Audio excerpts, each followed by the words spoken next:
All right, guys, so this is my 2008 Mazda RX-8. I've done quite a few things to this car. As you can tell, I don't look that great today. I did come from work. But anyways, let's get back to the RX-8. It's still a rotary, haven't LS swapped it, and I'm happy about that. First upgrade, or I guess first modification, was a carb legal K&N Typhoon short ram intake system. I do want to change it out soon. I just don't know when I want to.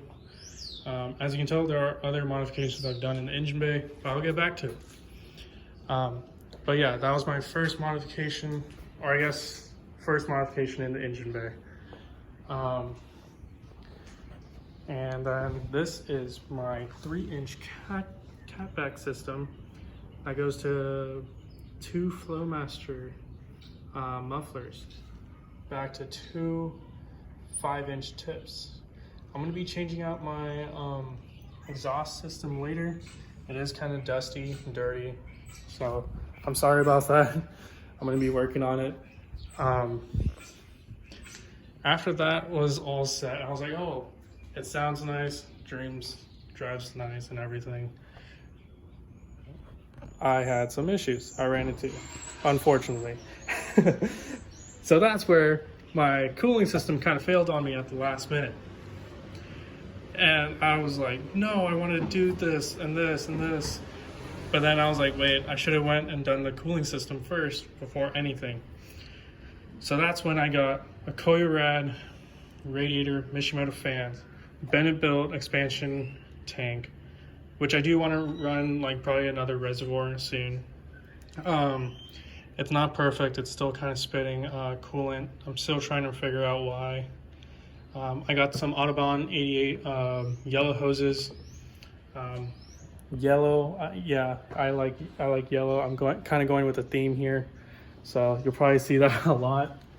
I got some Mishimoto thermostats, or racing thermostats, which just open up sooner than later. And then OEM water pump. So I basically like revamped the whole cooling system. So that's where I'm trying to figure out where I messed up. I'm pretty sure it's just I didn't bleed the system properly. So I'm gonna check it out very soon.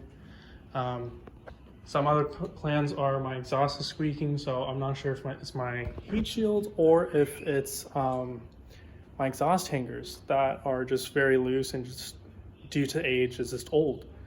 I don't assume anyone's really changed it. It was stock when I bought it. And it was on original miles. It was like when I bought it was 46,000 or 47,000 miles. Right now it's at 53, I think 53,000 miles. So it's not bad. I've driven it quite a few, taking it up like a little bit up north-ish past LA, kind of past Northridge. Really fun car. I do suggest it if you guys get the chance to either ride in one or drive one. Really fun. It will change your mind. It's mind-boggling, I will say. To rev it to that high of an RPM, it's outstanding. It's amazing because you see all these American or traditional like cars, piston engines, where they rev up to average of 6,500 RPM, or 6,500 revolutions per minute. And with this one, it's 9,000. I'm like, wow, that's like 3.5 or 2,500 RPMs more. Obviously, this is kind of slow. Doesn't really have the torque you would want, but it does kick in after you go past 5,000 RPMs. It's really fun to drive on street. I try and redline it as much as I can. A red line a day keeps the engine from blowing up. I didn't really have a rhyme there, but it was good enough. I tried. As you can tell, it's like little spaghetti noodles. Yeah. So yeah, I know there's a lot of yellow I'm sorry, you guys are gonna have to deal with it for a little bit. I'm gonna show you guys the Racing Beat sensors that I got. This is my coolant temp.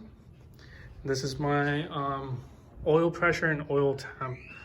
I don't know if you guys can really see it. I think you guys can see it. It's really bad. I haven't really, I'm not as great as I would want to be in routing my lines. But let me show you the inside of how it looks and everything. Oh, let's see. I'm about to sit on my keys. All right. So these are my Racing Beat gauges. I did turn on my car earlier. I think I came home just a couple minutes ago. Went upstairs to kind of freshen up real quick. But anyways, as you can tell, it's working perfectly fine. It's amazing. I love it. It looks OEM plus.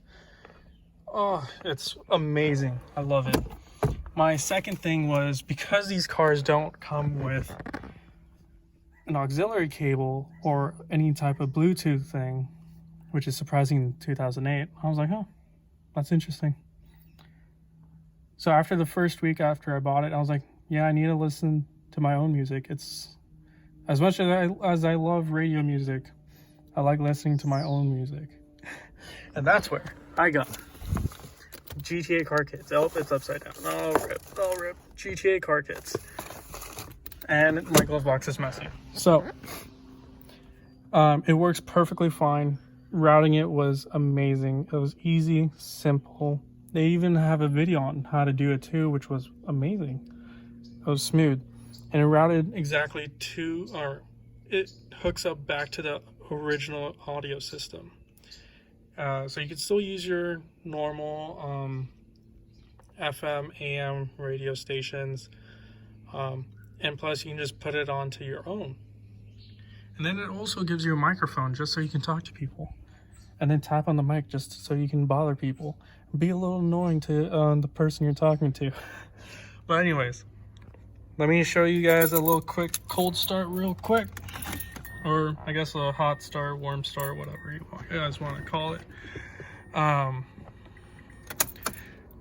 Gotta hear the fuel pump prime just for a little bit. And yeah, I'm gonna probably not talk for a little bit just so you guys can hear the car and you guys can hear the intake. Without any further ado, let me turn this on.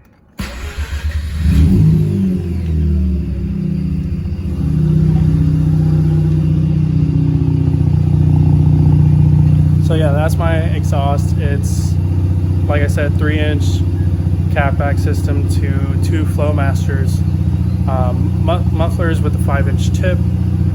When I did it at the exhaust shop, he said it came off like a charger. Yeah, I was surprised. I didn't really think a 5-inch tip would actually fit on it, and it does. But I'm still going to change it out. So I'm going to probably go back to him. I already found something I may like. But yeah, here's a little listen.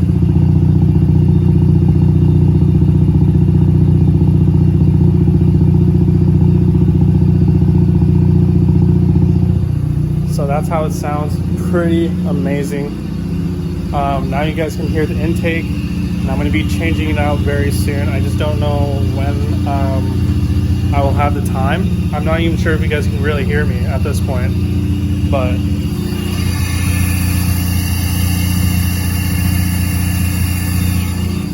that's how it sounds for the intake. Pretty cool.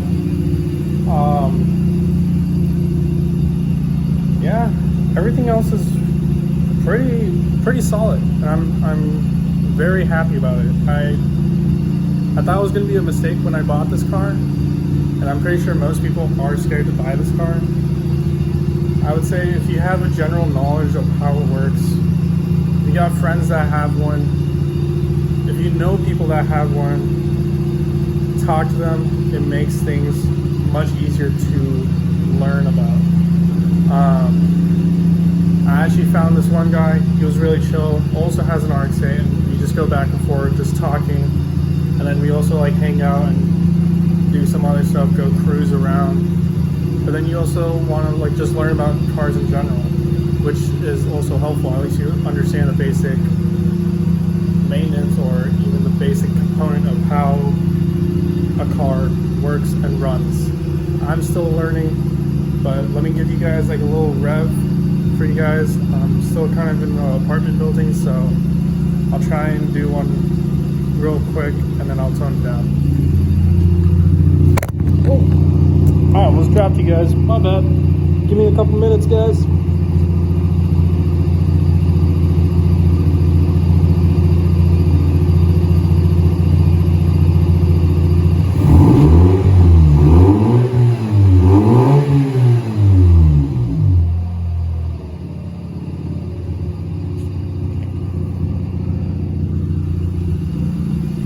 I didn't have the heart or soul to go past 4,000 RPMs.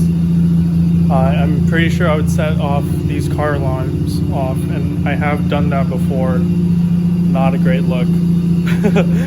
But anyways, yeah, this is my car. I hope you guys like it. Hope there are going to be some future content out in the future.